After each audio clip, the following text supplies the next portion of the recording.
All right, friends, it's T-Man, and we back with a brand new video on our good friend, you know who, the Nacho Plan Borowski. So he's got his cousin, he's training his cousin here, doing some eccentric exercises. So we're going to react to this video. So Nacho says, eccentric overload leg day, 16-year-old baseball player.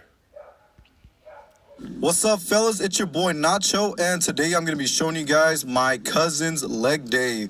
We're starting off with some eccentric That looks pretty good so far, yeah. overload squats.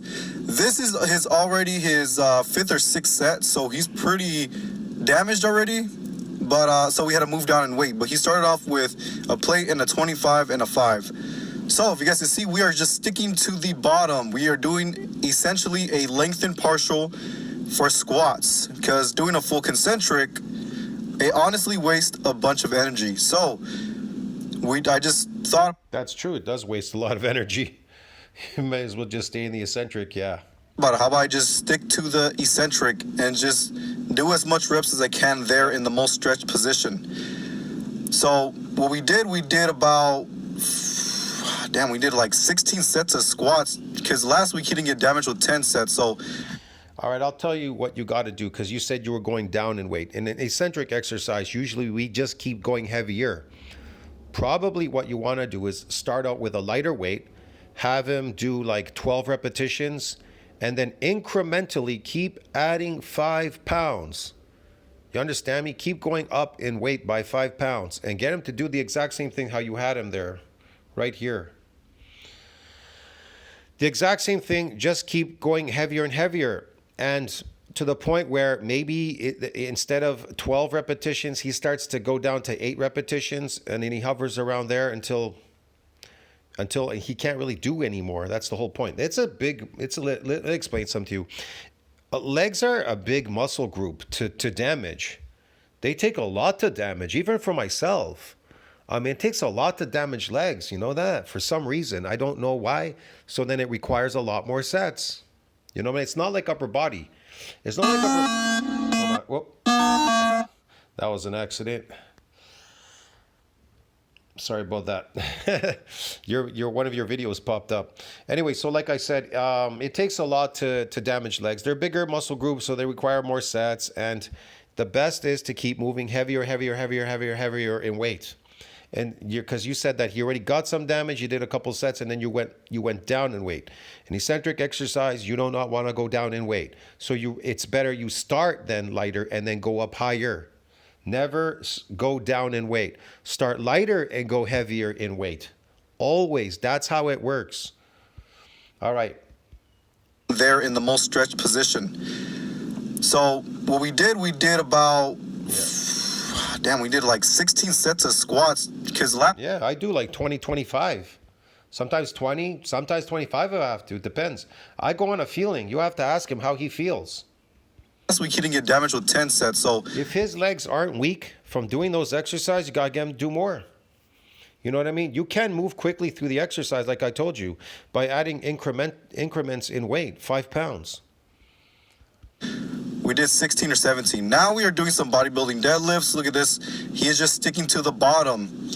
So yeah, you've got to angle out your hamstrings. You got to stick them outward, and it's kind of like a sliding motion. Yes, you have to ask him how he feels about that.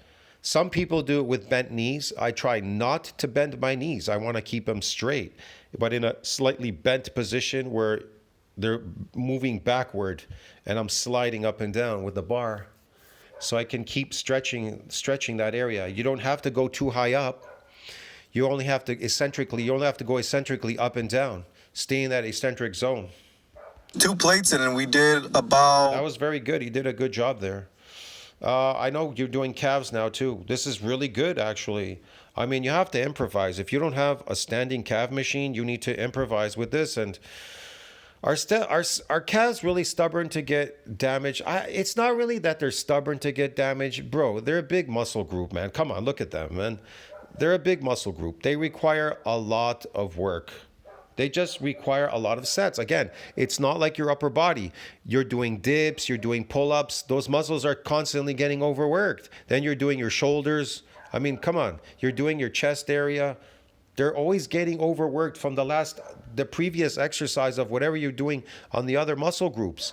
But they're very isolated. We did 10 sets of those, and yeah, he got damaged. Then we got these calf raises.